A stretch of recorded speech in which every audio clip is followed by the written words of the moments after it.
Hey y'all, let's talk about pond plants. If you have a pond or if you've been thinking about maybe getting a pond, whether it be a small one or a big one, you're probably going to want to put plants in it and or use them in the biofilter. Well, this plant right here is a great one. This is a Japanese water iris and it blooms a purple flower in early spring in my area, depending on where you live. It could bloom earlier or later. Um, but this one is a great one. It has rhizomes. Now, you could plant this one in the ground, but you would need to plant it where it stays moist or damp all the time. Because this one you can actually submerge into the water. As long as the top of the pot, it needs to stay above the water. I've been growing these for quite a few years now in my ponds and in my biofilters mainly. And they spread by rhizomes just like a regular just like a regular iris would. Every couple of years I have to divide these because they get pretty big. But they're an excellent plant for helping, purify your water in your ponds. And on top of that, it's variegated, so you get this beautiful leaf structure, from actually mine in zone 7B, 8A. They actually start, shooting up their leaves in, I want to say sometime in February, early February. So they're pretty cold hardy.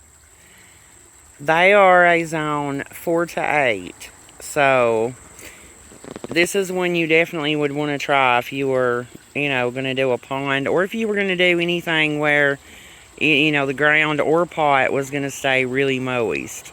It's just an excellent plant to grow. And here we have pickerel rush. This one also is a rhizome plant. It's beautiful. It blooms. Actually, this one for me will bloom in early spring and on and off all the way through to the end of summer. I actually had some, that was blooming a week or two ago, maybe 2 weeks ago. If they put up new growth, and they will, if they're getting the nutrients that they need, because, this is another one I have to divide every couple of years. But it's beautiful. It blooms a purple spike.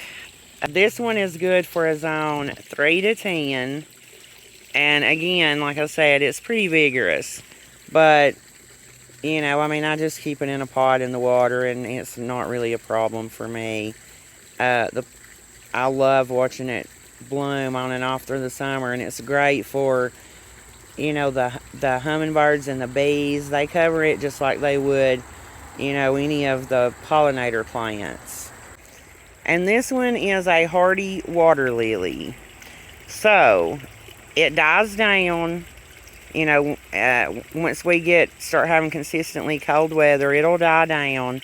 And then in early spring, or right before spring actually, you'll start seeing leaves emerge from the bottom of the pond. I also have it planted in a pot because it also spreads from rhizomes. It blooms a yellow flower that's just absolutely beautiful. I'll try to insert a picture of, when it was on and off blooming. It blooms on and off all throughout the whole growing season.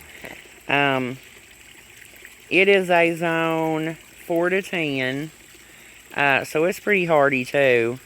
And it spreads, like I said, I plan on moving some of this one to the bigger pond during the winter time, because I'm hoping that the fish in the other pond won't shred it when it starts, coming up in the spring, because that's a problem I have with, the koi fish.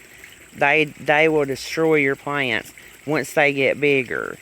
But yeah, this is a beautiful one to have. I also have in what I call a just a water pond. It doesn't have a pump or anything in it, in a different part of my yard that has pink, a pink hardy water lily and a white hardy water lily. They're also beautiful when they bloom, but the flowers on those don't get as big as the flowers on this yellow one.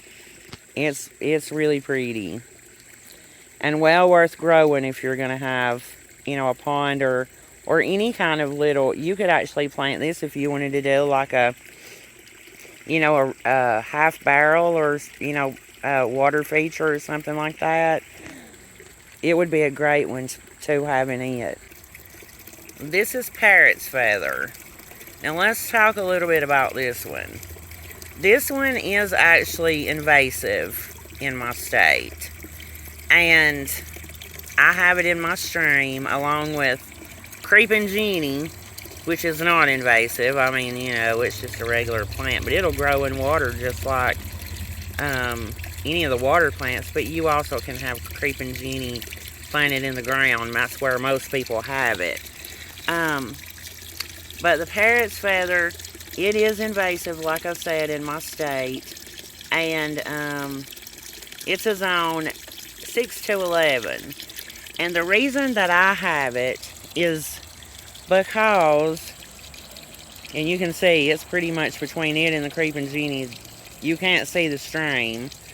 The reason I have it is because quite a few years ago, before it was listed as invasive, in my state, I had bought some, purchased it, at just the local, there was actually a local nursery not far from my house that sold water plants and koi fish. And so I had purchased some then, and actually I've just been growing it all these years. Now that it's listed as invasive, you can't buy it in our state, and you can't buy it from another state and have it shipped in. I think it's a beautiful water plant, but I understand why it's listed as invasive, because it will actually grow 8 foot, and so it can set very deep on the bottom of a waterway, and then grow up, out of the water from 8 foot below. So, because I still have it in my state, even though it's listed as invasive, I try, I'm responsible with it. If I have to pull any out or whatever, I pull it out, let it die, and then discard it in a proper way. But I really like it, so I do have to pull it out. I have to do that every season. Sometimes I might have to do it twice in one season. But it does work great for helping purify the water, and so I just try to be responsible with it and continue to grow it every year. And so there's that. This is Cyprus papyrus, if I'm pronouncing that correctly. It's basically a type of water grass. It looks a lot like Prince Tut, or Queen Tut from the Proven Winners plants. And I have this planted directly in my biofilter in a pot. But this is not cold hardy. You can overwinter this in the house or in a greenhouse, as long as the temperature doesn't drop below 35 in a greenhouse, because this is a zone 9 and up. I bought it at Home Depot this year, and I had grown it last year in my biofilter too, because I just think it's so pretty the way that it grows upright, and it kind of sprawls over, as you can see here. Once it gets really tall, it's just really pretty. And I think I'm going to try to overwinter this one in the house. We'll see. There's actually going to be quite a few plants that I overwinter or try to in the house. We'll see how it goes. This was relatively cheap. I think I only paid like maybe $5 or something like that for a pot of it at Home Depot in the spring. But if I could overwinter it, that'd be $5 I'd save next year. But anyways, it's a really pretty type of grass that I've enjoyed the past 2 summers, growing in the biofilters by the pond.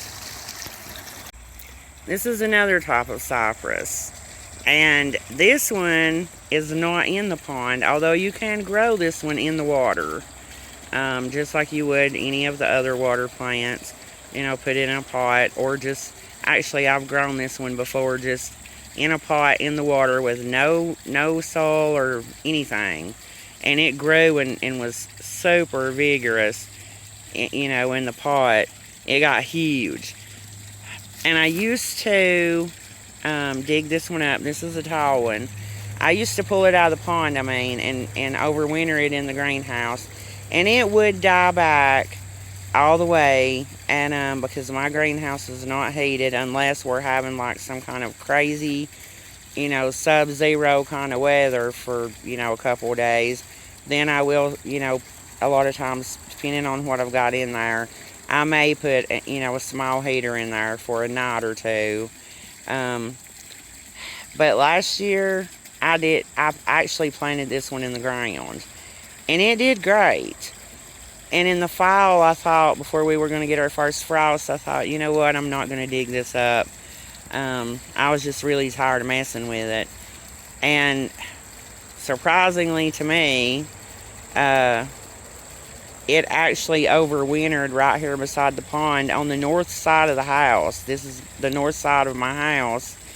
And it came back. I've not fertilized it or anything like that. And of course you can see it's not, it's not full and beautiful the way it would be if I had dug it up and put it in the water or set it in the biofilter or whatever. But it did overwinter right here in the ground, and so I left it. It just kind of, to me, gives me a little bit of like a bamboo, feeling when I'm looking at it by the pond. So we'll see if it overwinters again this year. I'm not going to dig it up this time either, especially since I know it did overwinter last year, and they have bumped us up, a whole nother zone. So we'll see what happens. Okay, there's quite a few plants that you can grow in your pond also that's in your area. They may not be listed as invasive. I used to have one that I really loved, and I overwintered it every year in the greenhouse, because even though when I first started putting it in the pond, it just floated. It was called a floating water hyacinth, and it bloomed a beautiful purple flower. It was like a lavender color.